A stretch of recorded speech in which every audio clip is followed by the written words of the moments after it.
Hello दोस्तों, आज हम अजय रात का दूसरा चैप्टर चंद राजवंश के बारे में बात करेंगे। चूँकि यह बहुत बड़ा चैप्टर है तो हम इसको अलग-अलग पार्ट्स में करेंगे, तो इसका पहला पार्ट आज कर रहे हैं हम। तो किसी भी राजवंश के शुरू करने से पहले उसके हमें संस्थापक कौन था यह जान लेना बहुत ज़रूरी होता है। चूँकि चंद्रवंश में बहुत सारे शासक थे, लेकिन अभी भी जो इतिहास की सामग्रियाँ हैं, जितने भी जिनसे हम इतिहास लिखते हैं या जो शिलालेख मिलते हैं, इनके आधार पर ज्ञात नहीं हो पाया है कि इस वंश का संस्थापक कौन था। तो लोगों में विवाद है कि सोमचंद तथा थोरचंद दोनों में ही विवाद है कि कौन इसका शासक था। कुछ लोग कहते हैं सोमचंद था, तो कुछ कहते हैं कि थोरचंद था। तो सबसे पहले हम सोमचंद के बारे में कहेंगे कि कौन क्या कहता है और इसके बारे में क्या वो हैं। फिर हम देखेंगे कि कौन इसका वास्तविक शासक ज़्यादा नज़दीक होता है, क्योंकि हम पूर्णतः नहीं बता सकते कि यही था, क्योंकि इतिहास जितनी भी सामग्रियाँ उपलब्ध हैं उनसे हम पूर्णतः नहीं बता सकते हैं कि कौन इसका प्रथम शासक था। तो एटकिंसन के अनुसार सोमचंद चंद्रवंश का संस्थापक था। तो इसकी दो किंवदंतियाँ प्रचलित हैं। पहली धारणा यह है कि जो कतुरी राजवंश का जब पतन हो रहा तो इसको राजशासन पर एक अयोग्य शासक ब्रह्मदेव आश्रित था, क्योंकि शासक अयोग्य था, वह उसके इतने कंट्रोल नहीं था राज्य पे, तो राज्य में षड्यंत्र होने लगे, अशांति फैलने लगी और यह कलह का केंद्र बन गया, जिससे कोई भी नियम मर्यादाओं पर आस्था नहीं बनाए रख रहा था और अपनी मनमानी कर रहे थे। और राज परिवार के जितने भी सदस्य थे, क्योंकि राजा तो एक ही बन सकता था, अन्य लोग छोटे छोटे टुकड़ों पर, भूमि के छोटे छोटे टुकड़ों पर अपना स्वामित्व दर्शाने लगे और अपनी स्वतंत्रता घोषित करने लगे।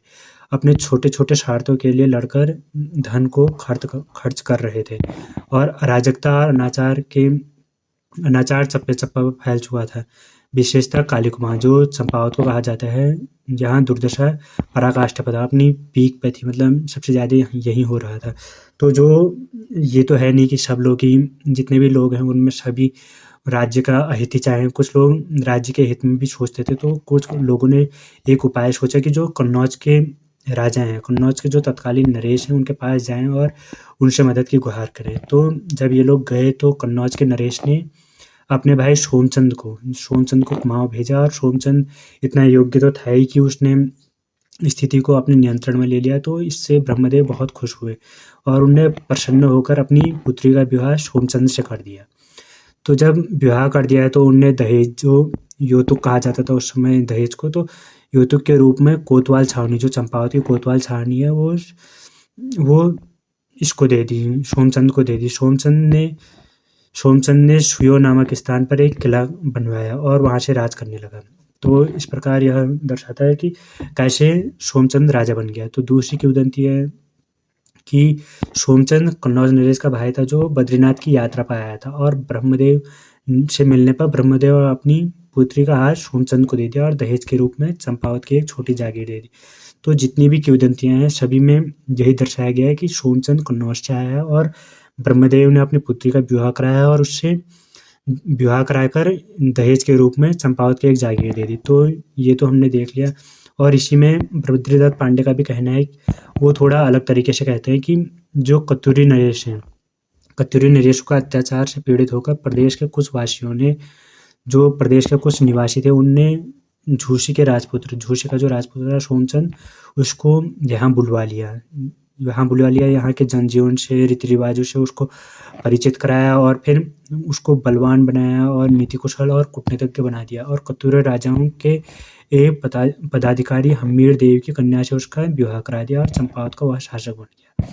तो इसमें भी यह दिखाते हैं कि सोमचंद बाहर से आता है और यहाँ के राजा की पुत्री से विवाह करके दहेज में चंपावत ले लेता है, तो और राजा बन जाता है। तो इस तरह एक और वो है कि सोमचंद को ज्योतिषियों ने कहा कि अपने भाग्य के उदय के लिए उत्तर की यात्रा करो। तो जो उत्तर की यात्रा करोगे तो उसमें वह बद्रीनाथ को चुनता है। बद्रीनाथ आता है तो उस समय यहाँ पर कत्यूर शासक ब्रह्मदेव का शासन था, जो सोमचंद को इतने अधिक प्रसन्न करने लगे कि उन्होंने अपनी कन्या का विवाह सोमचंद से कर दिया और सोमचंद को चंपावत दे दिया। यहाँ पर भी वही दिखाया गया कि हर किंवदंती में यही दिखाया जा रहा है कि सोमचंद बाहर से आया और यहाँ के राजा के पुत्र से विवाह किया और यहाँ का राजा बन गया। तो सोमचंद के हमने देख लिए। तो कोई भी ठोस प्रमाण नहीं मिल पाया है। तो सोमचंद के बाद हम देखेंगे थोरचंद के पक्ष में कौन क्या कहता है, क्या क्या मत है। इसके 2 प्रमाण प्राप्त होते हैं। पहला है report on Kumaon and Garhwal, जो 1813 की रचना है, जिसके रचना जो डब्ल्यू फ्रेजर ने लिखी है। उन्होंने श्री हर्षदेव जोशी के विवरण के आधार पर लिखा कि चंद वंश का प्रथम शासक थोरचंद था, जो 16 सत्र की उम्र में ही यहाँ का शासक बन गया। तो कौन था? Report on Kumaon and Garhwal 1813, W Fraser ने हर्षदेव जोशी के विवरण के आधार पर कहा है। और दूसरा प्रमाण है कि किंगडम ऑफ नेपाल का जो वो है ग्रंथ है, उसमें 1881 में फ्रांसिस हैमिल्टन ने, जो जयदेव त्रिपाठी के पुत्र थे, कनक निधि प्रेम निधि के साक्ष्य के आधार पर इस पे किंगडम ऑफ नेपाल में लिखा कि राजा थोरचंद ने झूसी से आकर नेपाल के किसी राजा के यहाँ नौकरी की। तो जो ये बाहर के वो दिखाएंगे, तो वो यही दिखाएंगे कि वो अपने आप को ऊपर दिखाएंगे और अपने को ज़्यादा शक्तिशाली दिखाएंगे। तो यह दिखा रहे हैं कि जो चंद का जो प्रथम शासक था, उसने हमारे यहाँ झूसी से नेपाल में आकर राजा के यहाँ नौकरी की। फिर जयदेव उनके साथ थे, तो जयदेव जो थे वो उनके ही साथ थे, थोरचंद के साथ। और यह राज्य करमवीरपुर के राजा के अधीन था। राजा थोरचंद और जयदेव त्रिपाठी ने अन्य लोगों को बुलाकर करमवीरपुर के राज्य को आक्रांताओं से दूर करके चंपावती में कुर्मांचल राज्य स्थापित किया। क्या एक करमवीर राज्य की जो आक्रांताएं थी उनको हटा करके वहाँ का कुर्मांचल राज्य स्थापित किया, जो बाद में कुमाऊं हो गया। कनक निधि प्रेम निधि त्रिपाठी ने इस घटना का समय 350 वर्ष पूर्व बताया। तो अपने पिता जयदेव त्रिपाठी का पुत्र है ना कनक निधि, तो इसलिए 350 वर्ष। तो थोरचंद के उपयुक्त जो भी विवरण हैं, जो भी साक्ष्य हैं, इनका अध्ययन करने पर हमें पता चलता है चंद राजाओं की 3 सूचियों में थोरचंद का राज्यारोहण प्राचीनतम संभावित तिथि 1262 है, जबकि 1223 में एक बौद्ध राजा क्राचल देव के ताम्र लेख में कुर्मांचल में सोमवंशी की उपस्थिति का विवरण मिल जाता है। क्योंकि इसकी जो प्राचीनतम, जो थोरचंद का जितने भी उल्लेख मिले हैं उनमें अधिकतम हम प्राचीन जाएँ, इसकी संभावित तिथि 1262 दिखाई देती है, जबकि उससे पहले से सोमचंद थे। तो यह दर्शाता है कि सोमचंद पहले आए, जो सोमवंशी हैं, वो थोरचंद से पहले से ही राज कर रहे, तो यह संस्थापक नहीं हो सकता।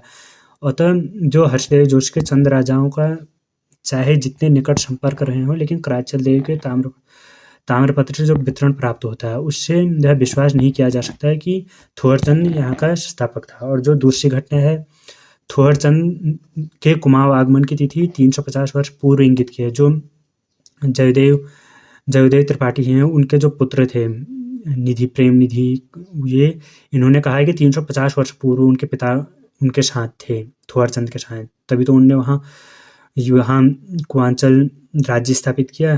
तो जब वो 350 वर्ष पूर्व अपने पिता का वो दिखा रहा है, जो 1818 की बात है, लेकिन 350 वर्ष पूर्व पिता पुत्र के बीच में जो अंतर है, 350 वर्ष पूर्व हो, 350 का अंतर हो, यह संभव नहीं है। यह भी इसको एक अमान्य बताता है। और 1818 में लिखी गई है, तो 350 घटाने में 1468 होता है, जो प्रमाणित तिथि 1400, जबकि परवर्ती राजा विक्रमचंद की प्रमाणित तिथि 1423 है। जो इस विश्लेषण के आधार पर हम कह सकते हैं थोरचंद तो संस्थापक नहीं हो सकता है।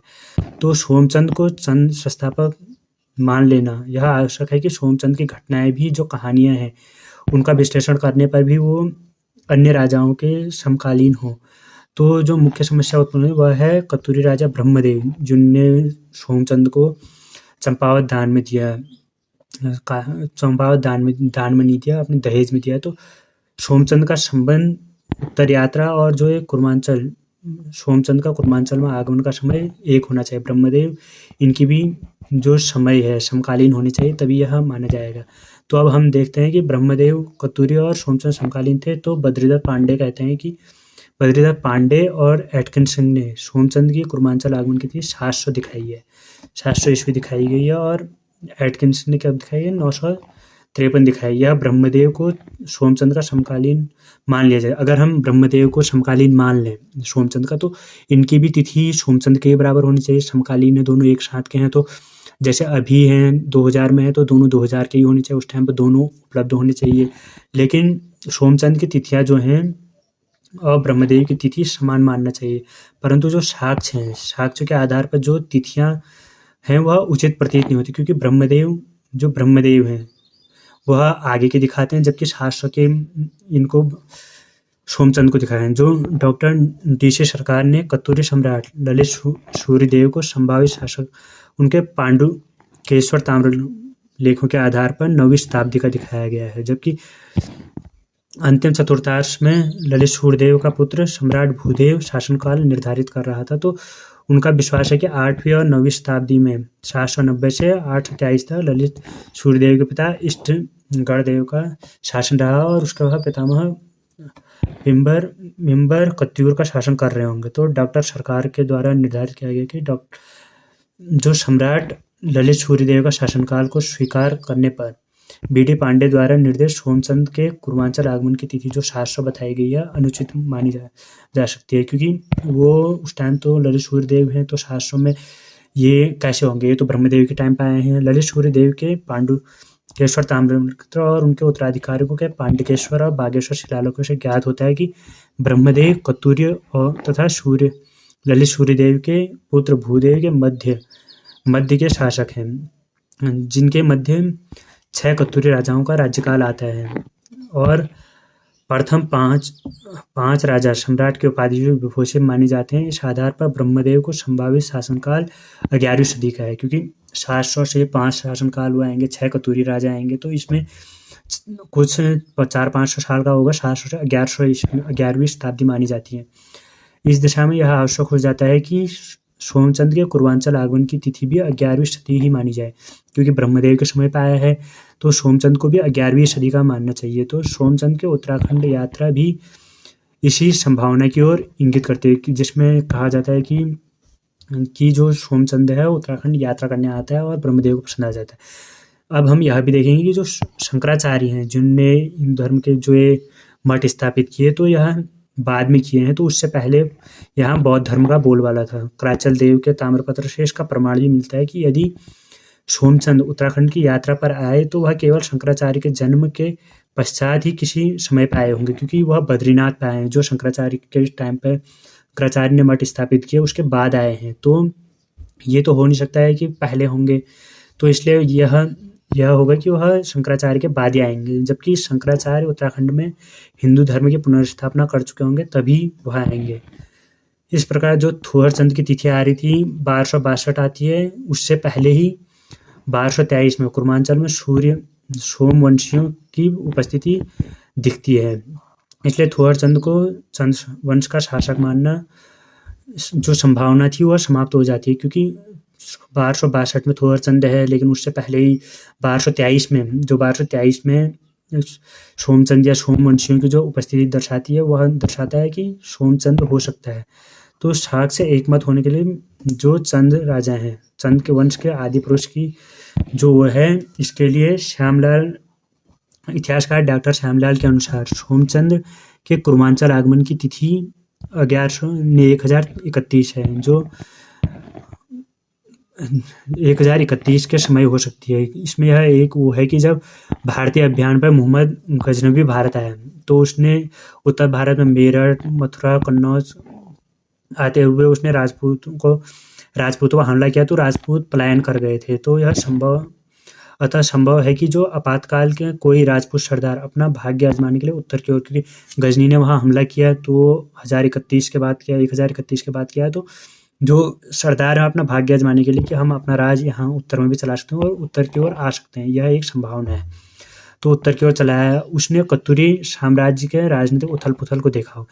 जब वह उत्तर की ओर आया तो उसने कत्यूरी जो साम्राज्य था उसके उथल पुथल को देखा, तो उसने यह देखा होगा कि इस उथल पुथल का मैं उपयोग कर सकता हूँ और दुर्बल ब्रह्मदेव जो कत्यूरी का राज था उसको अपना कृपा पात्र बनाकर या उसका कृपा पात्र बनकर यहाँ जो ये हुआ है, जितना यह उत्पाद मचाया उसको सही करा और बाद में स्वयं उसकी कन्या से विवाह कर चंपावत का शासक बन गया हो। यह भी संभव है कि राजा सोमवंशी होने के कारण बाद में सोमचंद के नाम से विख्यात हो गया हो।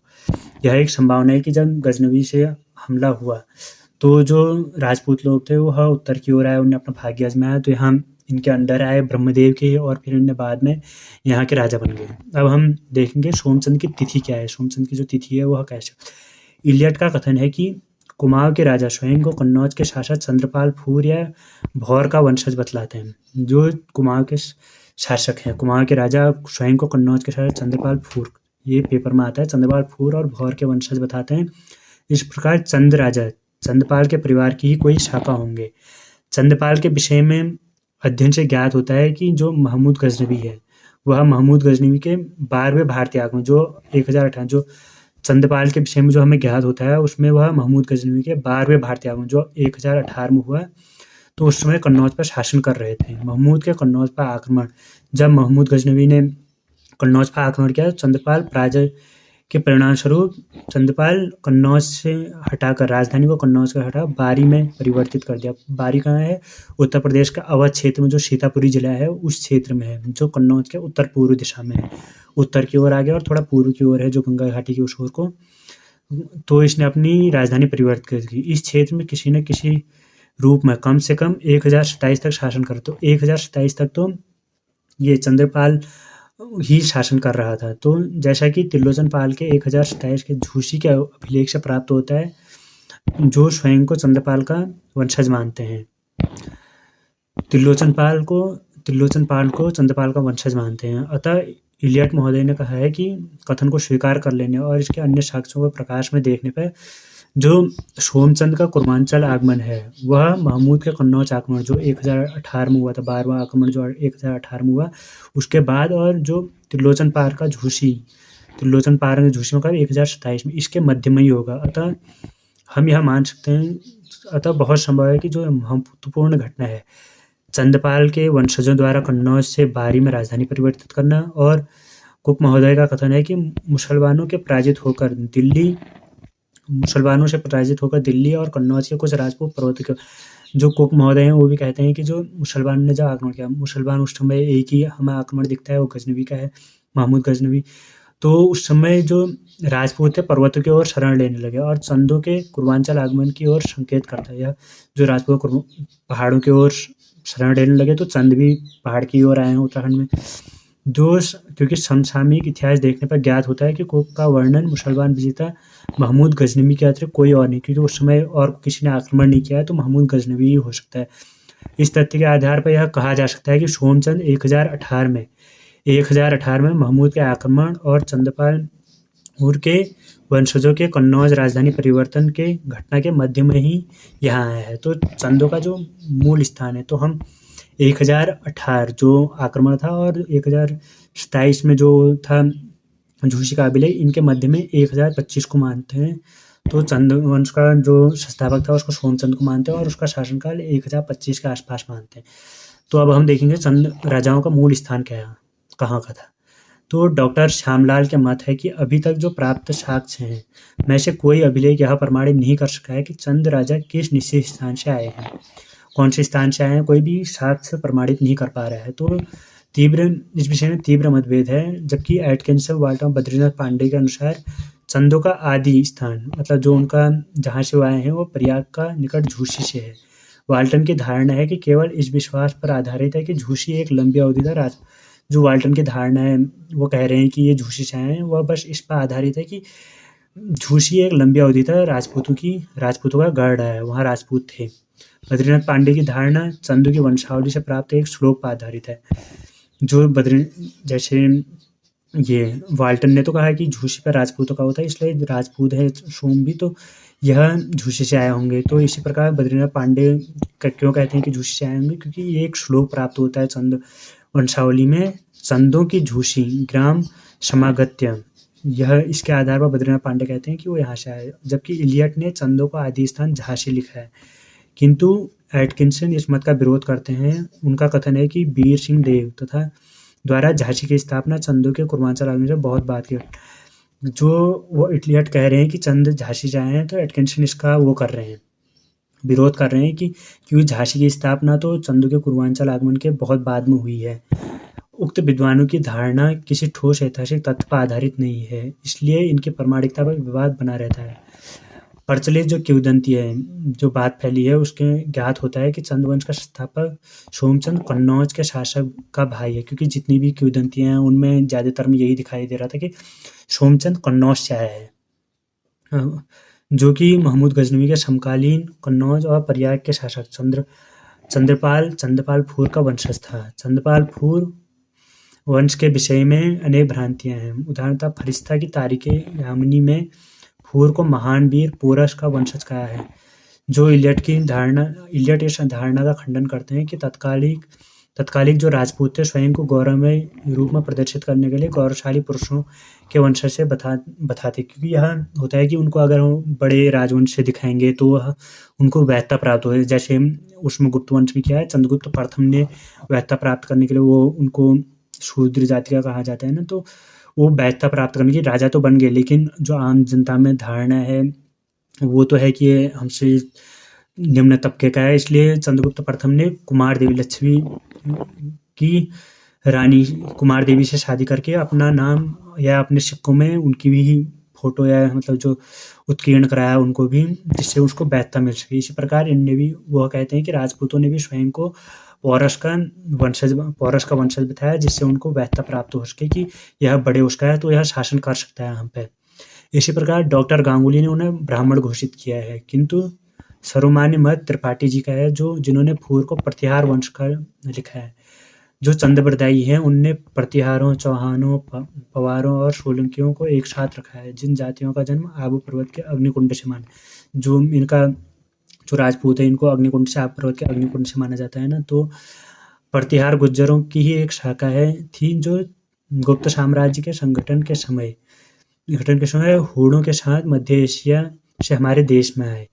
अबू जैद अल-मसूदी भी इसी मत को मानने वाले हैं कि उनने पंपा के कन्नौज नरेश महिपाल को गुर्जर राज कहा है। कन्नौज के विजयपाल देव के मांडलिक राजा कौन होते हैं, जो किसी बड़े राजवंश के राजा या किसी के अधीन रहकर छोटे क्षेत्र में शासन करते हैं, के शिलालेख से 959 में गुर्जर प्रतिहार सिंह का वाक्य इसी प्रकार इंगित करता है। अतः विश्लेषण से हमें यह सिद्ध होता है कि जो चंद राजा हैं कन्नौज के शासकों के वंशज थे, जो गजनवी के आक्रमण के समय कुर्मांचल में प्रविष्ट हुए और जो द्वाराहाट के गुर्जर देव के मंदिर की प्राप्ति हुई, यह सिद्ध करती है कि वे प्रतिहारों के वंशज रहे होंगे, क्योंकि मोहम्मद गजनवी के आक्रमण के बाद वहाँ पर आक्रमण हुआ तो वो इधर को कुर्मांचल की ओर आ गए।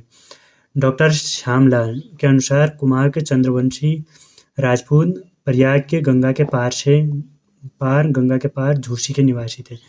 जो डॉक्टर श्यामलाल कहते हैं कि कुमाऊं के जो चंद्रवंशी हैं राजपूत, वह प्रयाग के गंगा के पार झूसी के निवासी हैं। कुमाऊं में इनका मूल पुरुष सोमचंद था। कुमाऊं में इनका जो मूल पुरुष है वह सोमचंद है। सोमचंद के चंद नामे होने से नाम का पूरे वंशजों के नाम चंद या चंद्र लगाया गया है। झूसी नाम के स्थान इलाहाबाद के फूलपुर के करीब 21-22 किलोमीटर के दूर दक्षिण पश्चिम में गंगा के बाएं तट पर स्थित है। इतिहास में इसे चंद्रवंशी राजाओं का राजधानी प्रतिष्ठान कहा जाता है।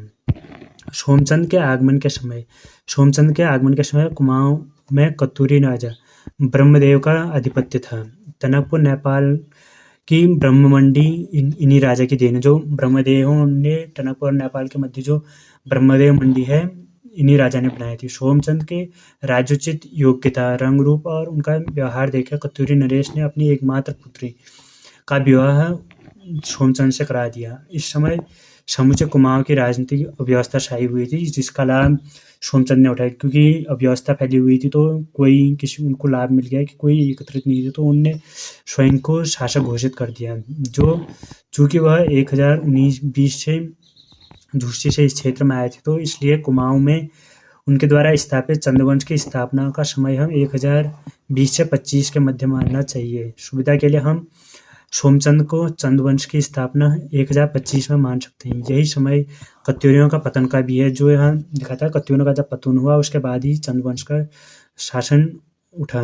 जब उस वंश के राजकुमार कत्यूर छोड़कर मटकोट, अस्कोट, डोटी, लखनपुर, बैराट या सल्ट की ओर चल पड़े थे। इसलिए हम यह मान सकते हैं कि जो प्रथम वो है, जो संस्थापक था वो सोमचंद था, क्योंकि अधिकतर साक्ष्य उसकी ओर इंगित करते हैं। तो अगले वर्ष में देखेंगे हम सोमचंद्र से त्रिलोकचंद तक चंद्रवंशी राजाओं का विवरण।